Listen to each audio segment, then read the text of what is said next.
So it's been now over a month since Trump assumed the presidency and has been in the Oval Office.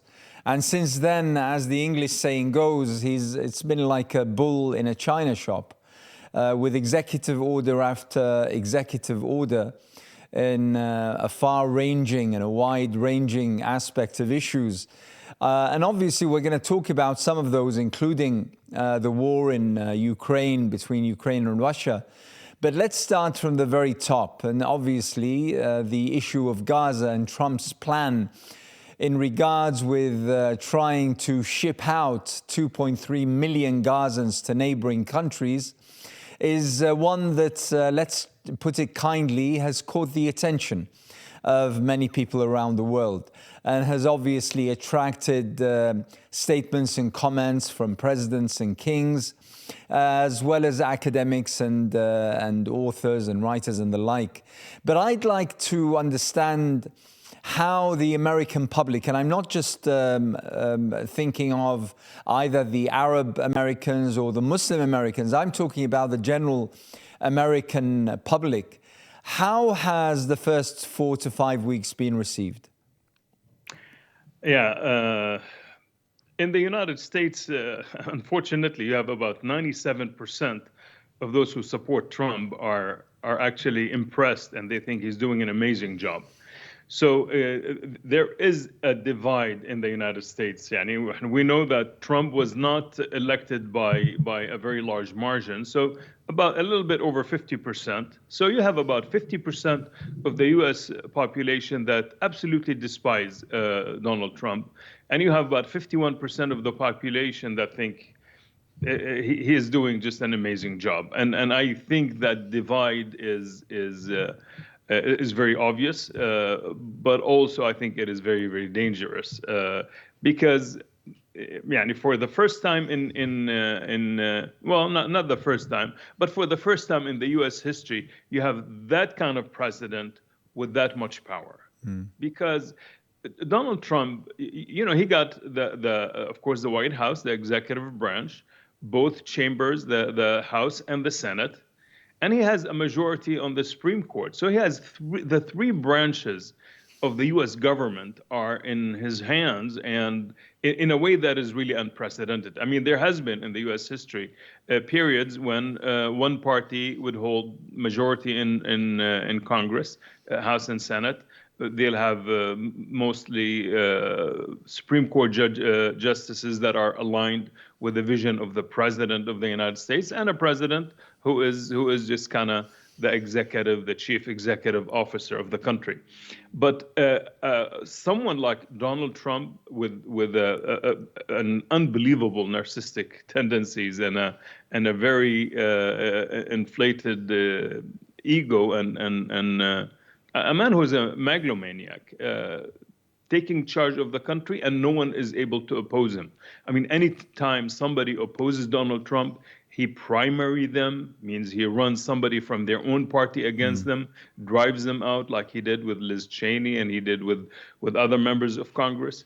So he's really a power to be reckoned with, and his opponents, they all want to be on his good side. The rest of the American population, like me, are just kind of really rolling our eyes. Oh, and his Gaza plan? His Gaza plan, I think even Republicans don't believe that he has a plan. The worst thing that a president can do is to propose something, and then when somebody asks him about it, and he'd say, well, I didn't think about that. And I think Trump really did not think through about the Gaza plan. But one thing that we know about Donald Trump, and I'm sure you know it, the world for him is divided into categories, and I kind of summarized it that either shitholes, as he describes some countries, potential Riveras like Gaza, or potential 51st states like Canada. I mean, what kind of person would think about that? And one thing, Anas, it is really important to put all of this in context. And why was Donald Trump has like almost a godlike figure? A member of Congress now is proposing that his birthday should be a federal holiday. I mean, imagine. I mean, this is really serious. But what makes Trump larger than life as far as his supporters are concerned is that he tapped into certain sensitivities in the American culture, and I think the liberals went too far in their liberalism, and that gave someone like Donald Trump an opportunity to be this larger than life. I mean, to his supporters, he is the John Wayne that they never lived with. He is that guy who just speaks tough and who's just gonna do this and gonna do that and kick Mexico's ass and is gonna really slap Canada around. And we know this is not happening, but to look at that in the context of what is going on in the world. Well, you know, on January 6th, Indonesia, 280 million population, the first country in Southeast Asia, joined the BRICS. So the BRICS now is about almost 50% of the world's population, constituting about 35% of the world's GDP. The United States is less than 4% of the world's population, with about 25% of the world's GDP. But like, look at the G7. Now, these are the countries that are really aligned with the United States. The G7s have about less than 10% of the world's population. Their average age is 43 years versus the BRICS that has an average age of about 35 years. So you have young population that can contribute to economic growth and can really do positive things in the world and can advance. On the other hand, you have the United States. The United States and the G7, one of the G7 is Canada, is being threatened by Donald Trump to be annexed to the United States, to be the 51st state. So what kind of alliances are you creating? What kind of comfort level are you giving to your partners when you are insulting Germany and insulting Italy, insulting France, of course, all the time? That's his favorite pastime. And Canada, you're doubling down. I think this is an indication of an America that is really in decline. And when an empire is in decline, you will find the population will go to extreme measures and extreme thoughts, like what we are seeing in the United States. They cannot fathom that China is advancing ahead of the United States. China is the one country that really built the BRICS coalition, or the BRICS countries, and now there are 11 members, and they are growing. And where is the United States? Where does it stand? The U.S. has many problems, and we'll get to that. I mean, I'm a numbers guy, and if the numbers don't lie, if the numbers are telling me we're going in one direction, I'm going to believe the numbers. Forget the rhetoric. Forget what Donald Trump would say in a stump speech. And he seems like, by the way, he feels that he has not. He can't believe that he is president already. He's still talking as if he is on the stomping stops and as if he is campaigning. But the thing is, Khalid, that, this was probably the biggest debate that's happened after that spectacle with him and Netanyahu, both, if I may, convicted criminals, concocted and spoke about committing another war crime, a full-blown war crime to the entire world from that famous room in the White House. Now, the biggest debate was whether we should or shouldn't take Trump seriously. And that took many, headlines and many word spaces and the like, trying to understand how should the world respond. Should you neglect and ignore what he has just said, or should you take it to heart and try to deal with it and try to convince the man that this, first of all, wouldn't work, and second of all, would constitute a full-blown war crime. So this is something, let me tell you this, Khalid, from an outsider, a non-American who doesn't live in America and doesn't have to directly, I have to say, directly suffer the consequences of his policies or his statements.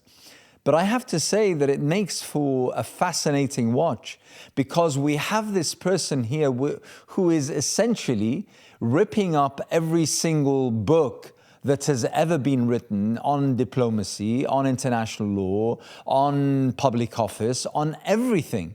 This is a guy who is basically creating a new sphere. And the spectacle of him sat in the Oval Office at the president's desk, and next to him, standing towering over him, is Elon Musk, with his son X running around the mark. I have to say, this is beyond parody. I mean, here we have, a scene from the best of the best comedy shows. How does the normal American go on about comprehending that this is what represents him now?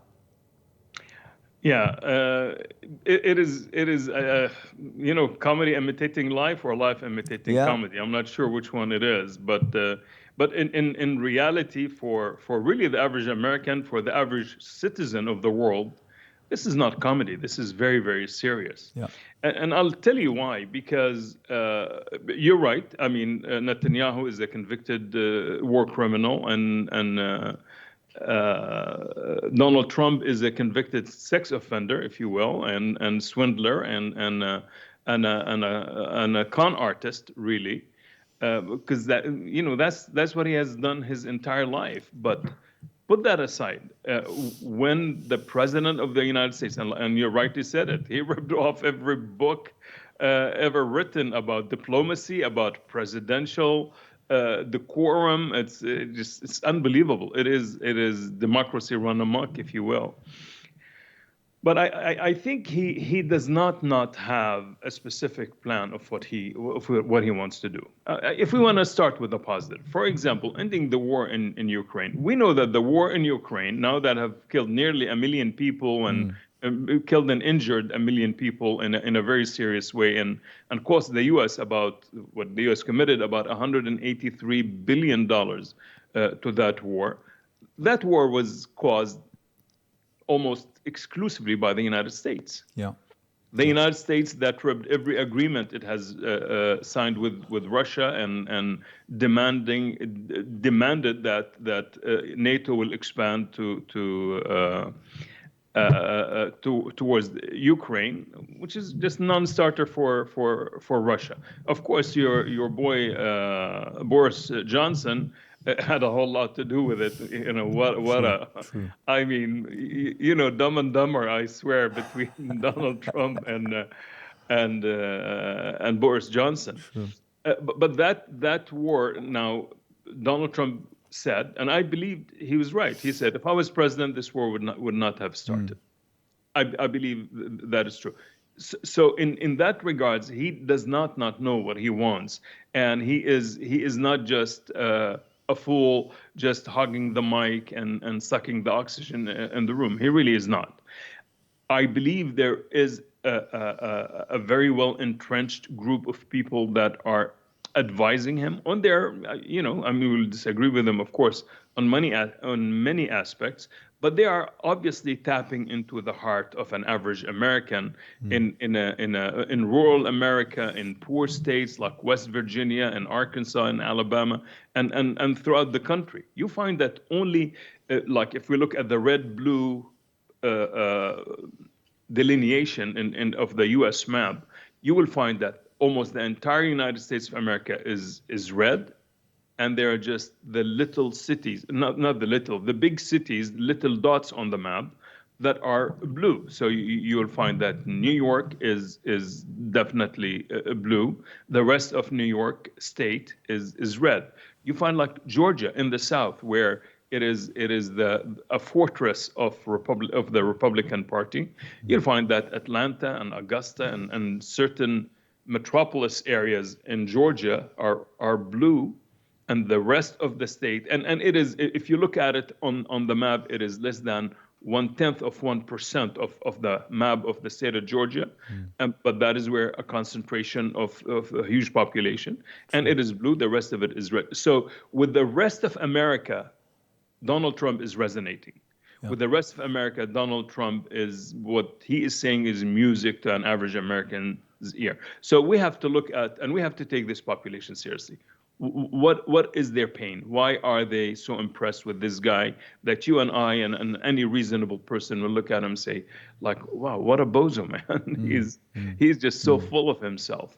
And I think that is a conversation that is worth having. As far as the Gaza proposal, obviously it is not serious. Obviously it is not possible. Obviously it is not executable. Obviously it is against international law. There were just, nothing was thought of. I spoke to a friend of mine who's actually a journalist, a correspondent at the White House, and she told me that.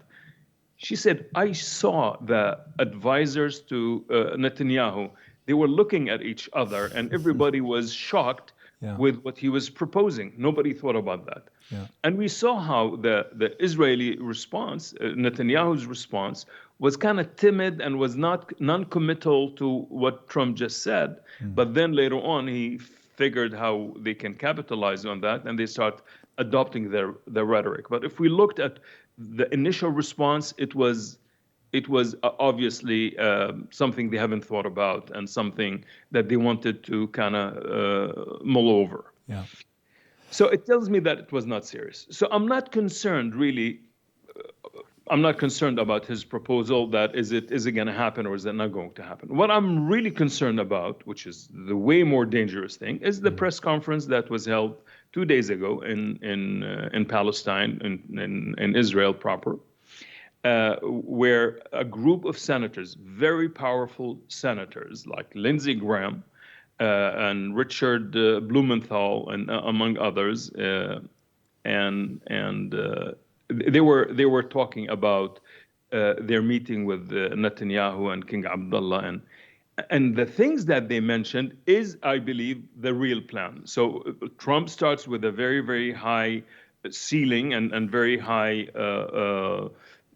level that nobody expect is applicable or anybody is going to agree with. So when he brings you down to the level that he wants or the establishment wants, then you feel lucky that, wow, okay, thank goodness we're not at that crazy thought of Donald Trump. So, which is exactly where he wants you to be. And it is, it is the typical trick by a fraudster. Oh, this is going to be $100. And you say, $100? And then you say, just for you is going to be 45. And all of a sudden, it seems like a good deal. It seems like a good deal. Okay, Khalid, let me get this out of the way because I must. You were one of the figureheads of the non-committed campaign. My question directly to you, and without beating around the bush, do you regret where you stood, or would you, if time went back, would you do the very same? That's one. But the second part of my question is, we recall how in the lead up to the elections in November, how a group of American Muslims were so vocal and apparent in their support for Trump that they appeared next to him, they hugged with him, they called on American Muslims to vote for him. Where are they now? And if you were to ask any one of them right now what they felt, what do you think they would say? Well, I have asked some of them how they felt, and they felt betrayed, of course, because they got absolutely nothing, which is, I hate to be the guy who say, I told you so, but I told you so. We told them that you're not going to get anything. Donald Trump is basically riding on your back to the White House, and he's creating that contrast. So to answer your first question without beating around the bush, absolutely not. I would not change anything. You know why? For a simple reason. A genocide was committed over a 15 months period under the Democrats, and until the last day in his office, Joe Biden doubled down and continued to tell the lies that even the Israelis stopped telling. The Israelis stopped telling about burned babies. The Israelis stopped talking about rapes and mass rapes and all these alleged atrocities that have been proven, have been debunked by the Israelis themselves. And so you have a Democratic administration that gave Israel 7 out of every 10 bombs that were dropped on our brothers and siblings in Gaza. And I'm supposed to say, oh, well, the potential is more dangerous because of Trump. No, well, I'm dealing with the current and present danger that Joe Biden and Kamala Harris were posing against our people in Gaza. The fact that, and really, I wholeheartedly believe there is very little difference, if any. I would dare to say there is no difference between a Republican and a Democrat when it comes to the rights of the Palestinian people and when it comes to dealing with Israel. I'll give you an example. Nancy Pelosi, the longest serving Speaker of the House, she was like in a meeting under the dome of the Capitol Hill. She said, this whole building can burn down. There would be one thing standing, and that is our support to Israel. Wow. Like, really? Wow. Are you serious? Like, you're supporting a genocide, and they would not call it a genocide. And they say, our friends in the Democratic Party were actually advising us, saying, Khalid, don't use the word genocide. Like, really, what would you like me to use? The neutralization of civilian population using, thermal. What are you going to say? It is a genocide, for God's sake. Yeah. And now the Democrats want to say, oh, but the other guy is really more dangerous than I am. No, it is just like, do you want to be raped by this person, or you want to be raped? I don't want to be raped by anybody. Yeah. I don't want to be murdered by anybody. I don't want my people to suffer, whether it is Republican or Democrat. So really, I believe it was a principled stance that, and by the way, it was a principled stand that we should have taken, we took, and as a result, the Donald Trump is president. Now, that is on one hand, but on the other hand, we cannot really ignore the fact that the Democrats really outdid themselves. They overperformed in terms of their defeat and in terms of their loss. We were counting, I was in Michigan at the time, and now I'm in Ohio. And I was, we started the Abandon Biden campaign, and that kind of evolved into the uncommitted vote. And we were hoping to kind of make them pay the price in Michigan, Wisconsin, and Pennsylvania. And we thought, if we can get Michigan, Wisconsin, and Pennsylvania, that is almost a guaranteed defeat against the Democrats. And if they feel that we're organized and we are making a difference, that they will kind of recalculate and kind of reconsider their position. What the Democrats did is they outperformed any of our expectations. There were 7 swing states, and they lost in every single one of the swing states. They didn't win one of the. So obviously the Democrats, because, and I really believe it is because of their elitist mindset, they are so completely disconnected from the population. And I listened to Kamala Harris, and I attended, by the way, the debate in 2016, and I was listening to those guys. They seem so completely disconnected from anything, from the real human beings who live in the United States, that I thought, wallahi, I did walk out of the debate. It was, I said, I got enough of this. Joe Biden was forgetting his lines, and he like freezing in front of the camera. And because he has like these prepackaged sound bites, when he forgets, he'll go back and start from the beginning. It was very disheartening.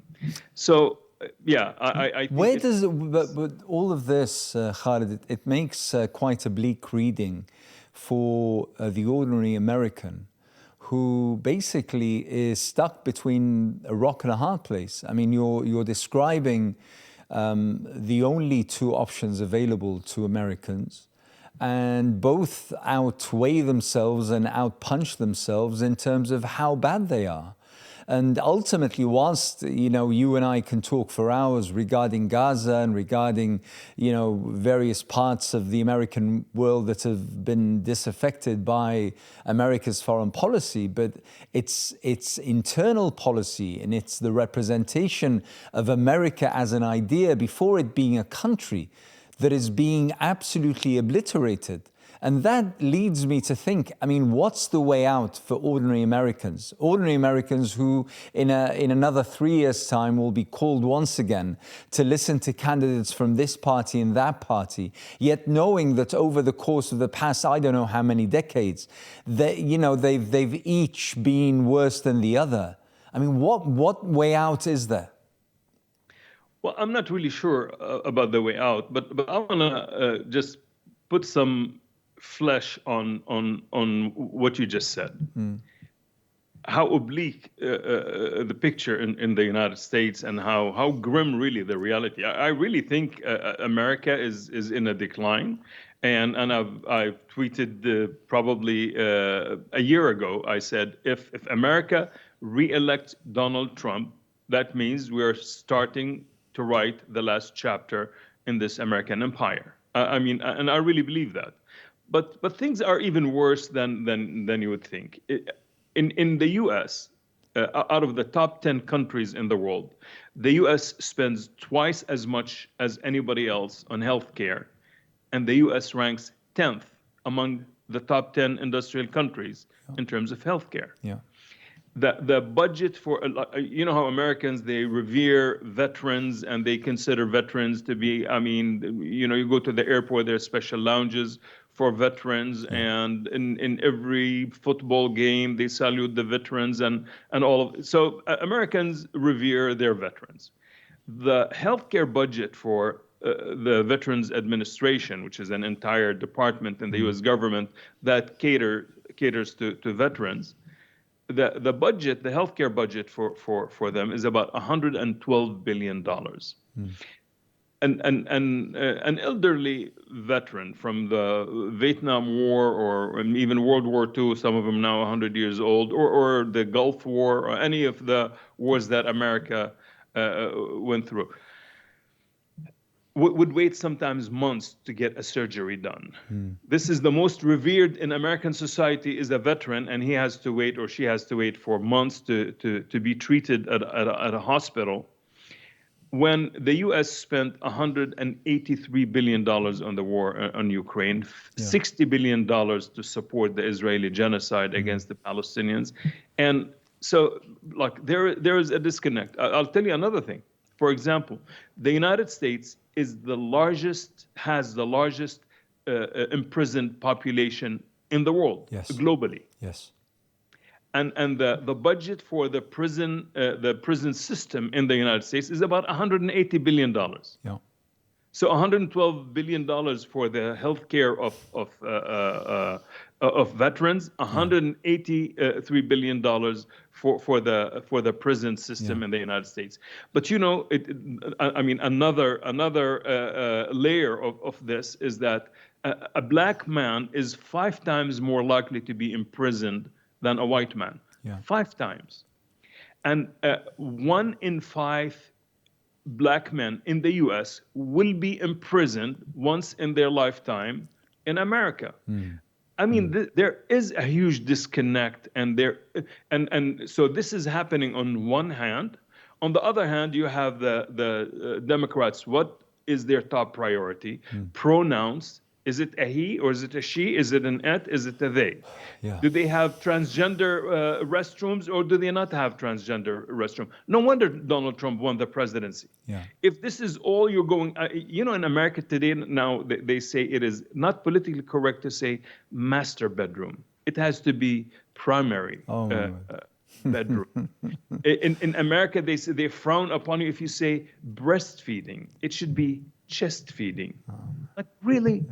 Is this like you have solved all the world's problem and now you're really concerned if a person who maybe identify as a woman, but he is, he has a she, he's a she. A she or a he, and then there is no bathroom, and you start finding corporations putting a gender neutral bathroom, men and women, and it's like, for God's sake, I mean, seriously, this is, and no wonder somebody like Donald Trump was able to make fun of this woke culture, to tap into these concerns and this population that feels alienated. I feel alienated from this. Like, really, is this the biggest problem? You have student debt that is in the billions, and you have so in America, many people can't go to college because it is so expensive, and you walk out of college if you are able to go with $150,000-$200,000 debt at a rate of about 15 to 16% interest, and then you give $60 billion to Israel that has national health care and that has national education from KG to PhD. You don't pay more than $3,000 a year. There is a very serious problem in America. America is in decline, and this is not according to me. This is according to the numbers. To all indications, it's telling us that America is in decline. And unfortunately, then you get somebody like Donald Trump who's running the show. There was one thing really interesting, Anas. I think it was January, sometimes in the middle of January. The Atlantic magazine had an article, definitely poking at Donald Trump, that said, the title of the article, how Hitler dismantled German democracy in 52 days. Wow. And you look at what he did, almost exactly the things that Donald Trump is doing. Wow. Firing civil servants. I mean, like today, whilst they're trying to onboard firefighters for the forest fire season that is coming in the summer, they can't onboard those firefighters because the budget has been cut. It is the federal budget. And who's doing that? Elon Musk, the guy towering over Donald Trump, and Donald Trump. So the things that they are doing. Another thing that is really, really concerning, if there's one thing to remember, is this one. The First Amendment of the Constitution of the United States guarantees the freedom of expression. So I can talk to you and I can criticize Trump and I can call him a bozo, which I think he is, and I call him for what he is and criticize the government. This is First Amendment. I can criticize Jesus Christ. I mean, somebody writes, and that is First Amendment. I can go out and burn the American flag, and that is First Amendment. Some people disagree with it, but they say, I hate that you burn the American flag, but you know what? I'm going to protect your right to burn it because this is your right. It is a right. It is not a privilege. True. So in this country that was built where the main pillar of the U.S. Republic is the First Amendment right to freedom of expression. Today, we have 15 states that are proposing an assault on the First Amendment by, for example, expanding the definition of anti-Semitism to mean that you can't criticize Israel. And so you can basically criticize the president and burn the American flag, but you cannot burn the flag of a foreign state, only one foreign state, and that is the state of Israel. Wow. So I go and burn the American flag, and that will be protected by First Amendment freedom of speech. But if I go burn the Israeli flag, that can be anti-Semitic, and that is a hate speech, and then you can go and arrest me. Wow. It is despicable. But in the 15 states here in Ohio, we were able to defeat that bill. It's called SB 297, that would expand the definition of anti-Semitism. Then, and that was back in December. January, Donald Trump becomes president, and what does he do? He had diarrhea of executive orders. So one of those executive orders was to expand the definition of anti-Semitism to include criticism of Israel and Zionism. Wow. And this is what we're dealing with. And I think that the decline in this American empire, if you parallel that with what happened to Hitler, I'm not saying that Donald Trump is like Hitler. Hitler did horrible things, but you know what? Hitler did not start with the Jews. He started with the communists. And he did dismantle a constitutional democracy that was Germany, and that is in 1933 was at the height of science and technology and art and innovation, and he hollowed it from the inside out, and Germany became the Nazi Germany that we know. I think this is exactly what Donald Trump is doing in a different kind of way, and now an assault on the first. You think he's going to start with taking my right to criticize a genocidal state like the state of Israel. And he's going to stop. You say, okay, now we protected Israel from Khalid's criticism, then we're done with this. No, it is going to expand to criticizing the president. We know that he's firing everybody who have ever criticized him. We know that he's prosecuting people who have criticized him. So what does stop him from enacting laws that will make it illegal and to criticize the president, for example?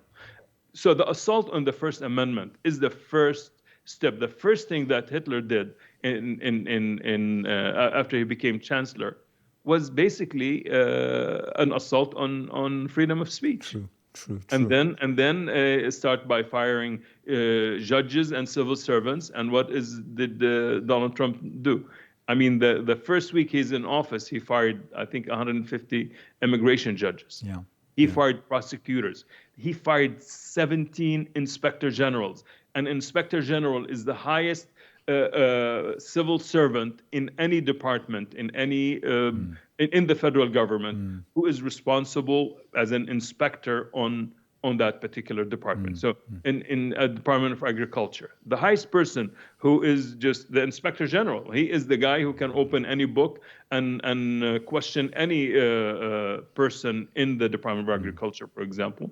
So Donald Trump fires 17 of them, which means, okay, who is he appointing in their places? People that are beholden and who are loyal to Donald Trump. Yeah.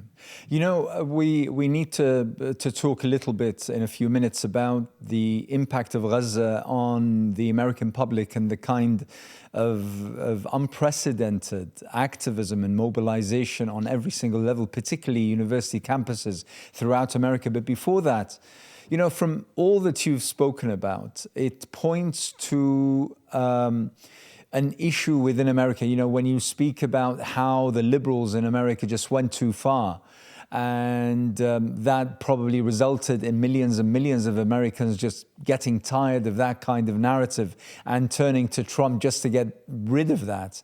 And then you have the Trump camp in the way that it's dealing with, you know, the kind of power that they have right now. And that points or tells me of some sort of division. Now, it's not strange or it's not unprecedented that societies at the height of internal as well as external challenges become divided. However, I would go as far as to say that that kind of division of opinion is as far as polarization in America. And the problem is that we're talking about a society, a large chunk of which is weaponized. I mean, it's not just a matter of opinion, people, you know, disagreeing over a cup of coffee. This is serious. If America was, you know, as a society, was to become at loggerheads with each other, that signals quite a risky and a threatening kind of a future, don't you think? Yeah, absolutely. And that definitely is this polarization in American society has been brewing for a while. It didn't start with Trump, but I think it culminated with Trump. Yeah. The thing about it, though, which is really interesting, that this higher level disagreement and polarity on opinions and on thoughts and on transgender and homosexuality and LGBTQ and conservative ideas and so on, it stops there, because when you go to the bottom, all of those people who are disagreeing and who are just at each other's throat are all victims to the same system that where poverty is rampant, Very true. where the U.S. is 10th in education among the top 10 countries, Yeah. where the U.S. has the highest incarceration rate globally in the entire world, where the U.S. is the biggest debtor in the world. Yeah. And who is the biggest creditor in the world? Yeah. It's China. Yeah. China, that he wants to fight China, and China holds about almost $1 trillion in the U.S. Treasury bonds, which is debt to the U.S. government. So that polarity is really so superficial on these thoughts when the corporation, the deep state, Donald Trump and his cronies are not hurting. They're not going grocery shopping and saying, "Oh my God, a dozen of eggs is now costing $5.50." They're not doing that. They're completely oblivious to that fact. So I really think that when the elites, and in the elites, Joe Biden is in the elite, his son is in the elite, Donald Trump is in the elite, and his son is in the elite. So they're not really concerned. They're not of that population. They really are. They can say, "I'm a Republican, I'm a Democrat." At the end of the day, they are in the top 1/10 of 1%. Correct. Earners in the United States, while an average American in West Virginia who would die on January 6th on the Capitol riots and goes back to West Virginia and lives a life of poverty, and the person who is just gonna die hard Democrat in Michigan is going to live in poverty and is not going to have health care, is not going to have proper education, and his children are going to be almost in perpetual poverty. Correct. So they can fight, they let the population fight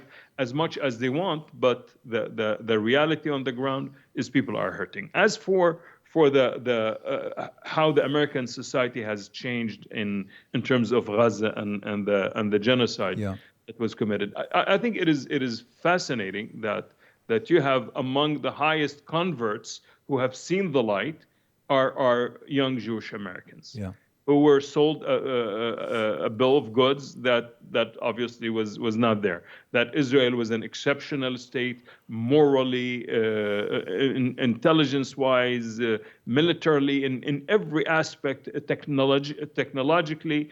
They are just so exceptional, and turn out to be they're just a bunch of thugs and criminals who are, when America would not supply the weapons, they would be crying uncle. And this is so they have seen it, and they will never unsee it again.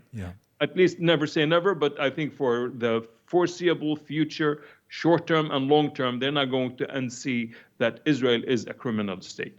So as a result, you find, and where is the center of gravity for activism is universities. So now the laws are being passed. I talked about an assault on First Amendment rights in terms of making it illegal to criticize Israel under the expanded definition of anti-Semitism. This is one. But also now there are laws that are being passed, and they are being passed with supermajorities, many Republicans and some Democrats, against students' activism, against students' freedom of expression.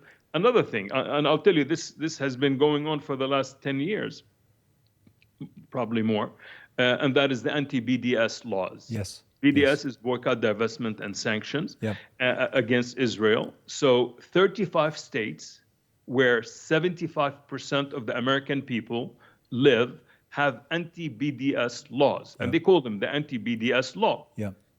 75% of the U.S. population live in these states. Absolutely 84% of the American people do not know what BDS stands for. And this is the absurdity that you have somebody with way more leverage than their number, and that is the pro-Israel groups, that they're leveraging their power so much that they have the 75% of the American people living in states that assaults their First Amendment right to boycott a foreign state, a criminal state like the state of Israel, and the population doesn't know about it. So where is the priority? Obviously, the priority is to support Israel when you give them $60 billion of U.S. taxpayers' dollar and money, when a veteran is languishing in a hospital, can't get a surgery because there's not enough funding for it. And China is making about $15 billion a year on the interest on the money that it loans to the United States. And then Donald Trump comes and everybody say rah, rah, rah, and everybody is cheering on him when he says, oh, we're going to fight China and we're going to stop China and China is doing this, China is doing that. And the Chinese are laughing their way to the bank. Yeah, it's amazing. And by the way, I mean, you bring up the issue of foreign policy and the trade wars that Donald Trump managed to ignite even before he stepped foot in the White House just a few weeks ago. But right now we're talking about Ukraine. And the interesting bit for us here in the UK is the fact that it seems that the whole map of alliances, of foreign relations and international blocs is somehow coming into flux and changing somewhat radically because of Trump's direct intervention, carrying out peace talks or talks with Russia in Saudi Arabia, excluding Ukraine from the whole thing, and by excluding Ukraine, hence excluding all of Europe. And the question that European politicians are now asking themselves is, has America deserted us? Have we been left at the table with the bill? What exactly is the future going to look like with this kind of alliance of old between Europe and America having somewhat come unraveled? So how do you see this? And the fact is, and this is something that we started this discussion with, and that is that Donald Trump's impact and the impact of his outrageous statements, but also some of his moves threaten not only the America from the inside, but also the international global map. How do you see it from where you sit?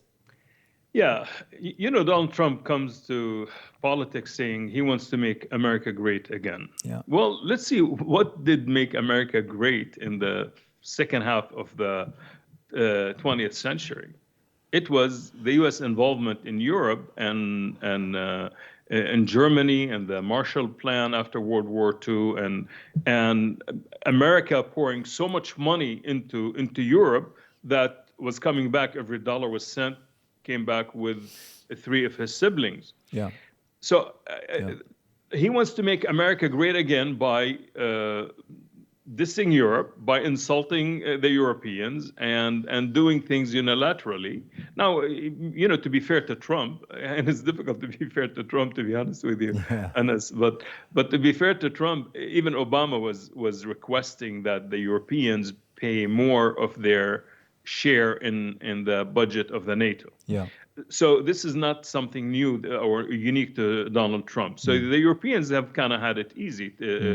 That is the truth. But America has reaped most of the benefits of this NATO alliance. So you pay more money, you get more money. That's how you invest more into NATO, and obviously it comes back to you. So I think Donald Trump with his "Make America Great Again" by succumbing to Russia, which I think, I cannot but agree with Donald Trump in his approach to Russia and the Ukraine, because it was Britain, the United States, that really ignited this war.